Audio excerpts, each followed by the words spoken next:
आज की कहानी अशोक खैरात पर है। हाँ तो नमस्कार आप दोस्तों, आप देख रहे हैं द रियल क्राइम, मैं आपके साथ रंजीत साहब। अशोक खैरात जो कि पुणे महाराष्ट्र में रहने वाला होता है और इसके पास जो थे वह बड़े बड़े कारोबारी आया करते थे, बड़े बड़े नेताएं आया करते थे, बॉलीवुड का स्टार आया करते थे और बड़े बड़े लोग से इनका संपर्क था। वहाँ की लोकल पुलिस का भी अच्छा संपर्क था इससे।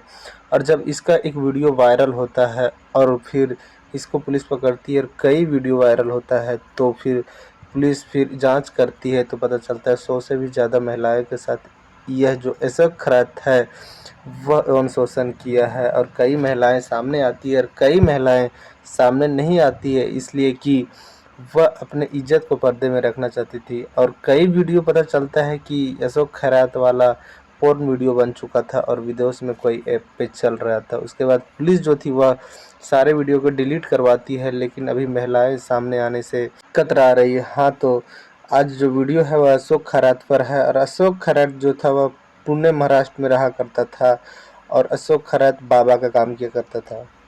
पहले तो यह नेवी का एक ऑफिसर था, लेकिन यह कई देश घूमता है जिस वजह से इसको अलग अलग लैंग्वेज भाषाएं आने लगता है। और जब आसपास के लोग के साथ यह बात किया करता था तो आसपास के लोग इसको महाज्ञानी जान समझने लगे और इसका फायदा उठाता है अशोक खैरात। कई बार आता जाता घर पे और घर पे बाहर के बारे में बताता, अलग अलग लैंग्वेज में बताता, तो लोगों को कुछ ऐसा बोल देता कि लोगों के पास सच हो जाया करता। और इससे मैंने जो वहाँ के लोग थे इसके गांव के, वह अशोक खैरात को एक बाबा का रूप दे दिए। आत्मज्ञान बताने लगे इसको कि अब तो बहुत बड़ा ज्ञानी है, अब तो आपके ऊपर कोई आत्मा है, कोई साया है, आप कल क्या होने वाला है वो बता देते हैं। फिर यहीं से उसका चल पड़ता है एक कमाई का सोर्स। वह गांव में ही कई तरह के लोगों को ठगता है। उसके बाद इसे लगता है कि छोटे मोटे लोग को ठगने से क्या होगा, बड़े लोग को ठगा जाए, और यह पुणे महाराष्ट्र आ जाता है और वहाँ रहकर छोटे पैमाने पे यही सब देखभाल करने लगता है। फिर लोगों से बात फैलता है, कई लोग का बात सही भी हो जाता था। अगर कोई लोग दुख दर्द लेके आया करते थे तो अनजान में तीर चला देता था और सही जगह पर लग जाता था। लोगों को यकीन होने लगा, बात फैलने लगा, लोग नेताओं तक, बिजनेसमैन तक पहुंच गई है बात, महिलाएं तक पहुंच गई कि जिनका बच्चा नहीं हो रहा है तो फिर किसी तरह का दिक्कत हो शरीर में तो फिर अब जाके अशोक खैरात से मिल के अपना इलाज करवा सकते हैं, या तो फिर अपना जो भी शरीर पे कोई साया होगा तो उसको उतरवा सकते हैं। लोग आने जाने लगे अशोक खैरात के पास, भीड़ लगने लगा और पैसा का फिर बारिश होने लगा। अशोक खैरात था वह मोटा पार्टी देखकर मोटा अमाउंट लिया करता था। एक व्यक्ति बताता है कि हमसे मोटा रकम और एक गाड़ी भी फॉर्चूनर लिया था। और अच्छा पैसा आने के बाद अशोक खैरात था वह एक फार्म हाउस बनाता है कई करोड़ के। और जो बिजनेसमैन के पास जितना इतना पैसा का फार्म हाउस नहीं होगा, जो उसका मटेरियल था वह बाहर देश से सब मंगाता है। और अशोक खैरात जो था वह लोगों को दिखाने के लिए, कई तरह के करतूत दिखाने के लिए अपना जो एक चेम्बर रखा हुआ था, ऑफिस रखा हुआ था, ऑफिस में कई तरह के अजूबा चीज़ रखा हुआ था, कई तरह के सांप रखा हुआ था। मैंने ऐसा चीज़ रखा हुआ था कि लोगों को लगता था कि नहीं, बाबा के ऊपर कोई ज़रूर साया है, किसी का ज़रूर हाथ है। और यहीं से इसका चल पड़ता है। और कई महिलाएं जो थी वह इसके पास अपने शारीरिक समस्या लेकर आया करती थी, और ज़्यादातर जो महिला थी वह अपने बच्चे ना होने का और बच्चा किसी तरह से पेट में खराब हो गया, ये सब केस लेकर आती थी। अशोक खैरात सीधा बोलता था कि तुम्हें हमारे साथ यौन शोषण करना होगा, नहीं तेरा बच्चा मर जाएगा, तेरा पति मर जाएगा। यह सिलसिला इसका एक महिला के पास चालू होता है तो फिर लगातार चलते जाता है और 100 से ऊपर महिलाएं के साथ अशोक खैरात यौन शोषण करता है। एक दिन इसी का एम्प्लॉय अपने पत्नी को लेकर आता है। उसकी पत्नी 7 मंथ का गर्भवती होती है। उसको कुछ डाउट होता है, पेट में दर्द होता है, तो फिर वह आती है अशोक खैरात के पास। उसका पति भी साथ में था और मिलती है और बोलती है कि कुछ समस्या है। अशोक खैरात बोलते हैं कि ठीक है मैं देखता हूँ, तो तुम अपने पति को बाहर भेज दो, और इशारा कर देता है। तो जो साथ में उसका पति आया हुआ था वह बाहर चला जाता है और दरवाज़ा ऑफिस का बंद हो जाता है।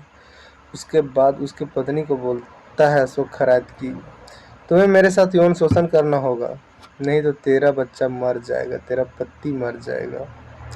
उसके बाद एक नशा का दवाई देता है उसकी पत्नी को, और उसके साथ 7 महीना का बच्चा था पेट में, और उसके साथ यौन शोषण करता है। वह महिला अपने पति को नहीं बताती है, वहाँ से चुपचाप अपने घर चली जाती है। लेकिन उसका दिमाग में यह चीज़ घर कर चुका था कि हमारा पति जहाँ काम किया करता है उसका मालिक इस तरह से कैसे कर सकता है।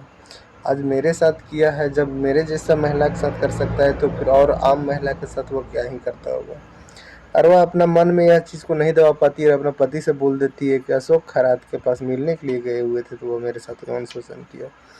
उसके पति का खून खोलने लगता है और वह आग बबूला हो जाता है, और वह सोचता है कि अब अशोक खैरात का डिटेल निकाला जाए, और अशोक खैरात के ऑफिस में एक खुफिया कैमरा लगा देता है, वही एम्प्लॉय जिसके पत्नी के साथ यौन शोषण हुआ। कई दिन के बाद देखता है उस कैमरा में, तो देखा जाता है कि कई महिलाएं के साथ, जितना भी महिला उसके ऑफिस में जाया करती थी, सबके साथ यौन शोषण किया करता था, अलग अलग बात बताकर। और यह सिलसिला चल रहा था। कुछ वीडियो जो था वह उसका एम्प्लॉय लीक कर देता है, पॉर्न वीडियो जो खरीदा करते थे उसके साथ भेज देता है, और भांडाफोड़ में लगा हुआ था उसका एम्प्लॉय, लेकिन वैसा कोई जरिया नहीं मिल रहा था। और एक दिन अचानक से एक वीडियो, और एक महिला पुलिस स्टेशन जाती है और एक रिपोर्ट लिखवाती है कि हम झाड़ फूक के माध्यम से इसके पास गए हुए थे, अशोक खैरात के पास, और हमारे साथ यौन शोषण किया। एक बार नहीं, कई बार, करीबन सालों 2 साल से मेरे साथ वैसे करते आ रहा है।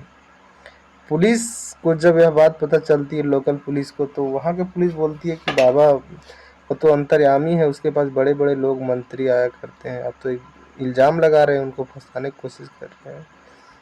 लेकिन यह बात में सच्चाई था, पुलिस अब रिपोर्ट लिख चुकी थी, इसमें थोड़ा थोड़ा छानबीन कर रही थी। लेकिन इधर पता चलता है कि जो महाराष्ट्र के एक महिला आयोग के मेन अध्यक्ष होती है, उसको पता चलता है कि कुछ थी न्यूज़ में खबर आ रहा है अशोक खैरात के ऊपर कि इस तरह से गलत काम किया करता है।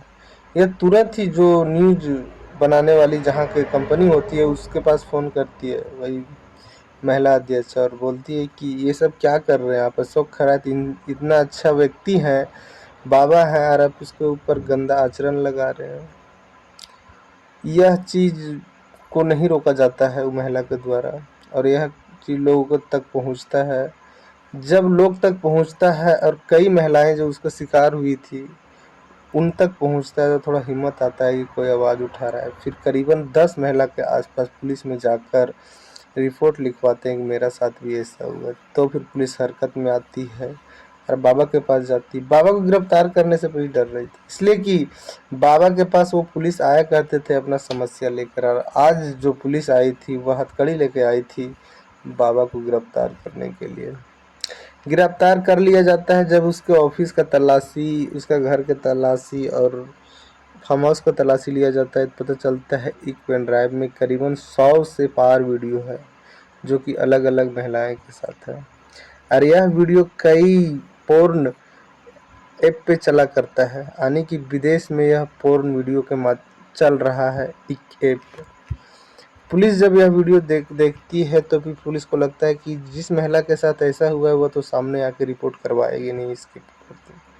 सबसे पहले पुलिस जहाँ जहाँ उस वीडियो को भेजा गया था, जिस जिस ऐप पे चल रहा था, वहाँ से डिलीट करवाती है। महिलाएं को बोलती है पुलिस कि आप लोग सामने आइए, पुलिस स्टेशन आइए, और इसके ऊपर जो भी है वह बोलिए, रिपोर्ट लिखा जाएगा। लेकिन महिला अभी भी आने से इनकार कर रही है। जब तक ये मामला ठंडा नहीं हो जाता है, न्यूज़ में इसका छपना छपाना बंद नहीं हो जाता है, तब तक महिलाएं सामने आने से कतरा रही है। लेकिन अभी जो अशोक खैरात है वह पुलिस की गिरफ्त में है और उसका अभी सज़ा मुकम्मल नहीं हुआ। उसका जो प्रति जांच चल ही रहा है। उसकी जो पत्नी है अशोक खैरात के, वह फरार है। पुलिस उसको पकड़ने की तलाश में जुटी हुई है। लेकिन अशोक खैरात इतना महिलाएं के साथ जाति की है जिसे माफ़ नहीं किया जा सकता है, और 20 साल से ज़्यादा का वक्त से यह बाबा का काम किया कर रहा है, और उतना दिन में कितना इसके शिकार बने होंगे आप कर सकते हैं अनुमान। लेकिन यह बाबा को ज़रूर सज़ा मिले, और जो महिलाएं इस बाबा का शिकार बनी उसको थोड़ा हिम्मत मिले और वह पुलिस स्टेशन आकर अपना शिकायत करवाए। लेकिन यह बाबा जिस तरह से लोगों के आंख में धूल झोंक कर और अच्छा पैसा कमाई के साथ साथ महिलाएं के साथ यौन शोषण किया जा रहा था।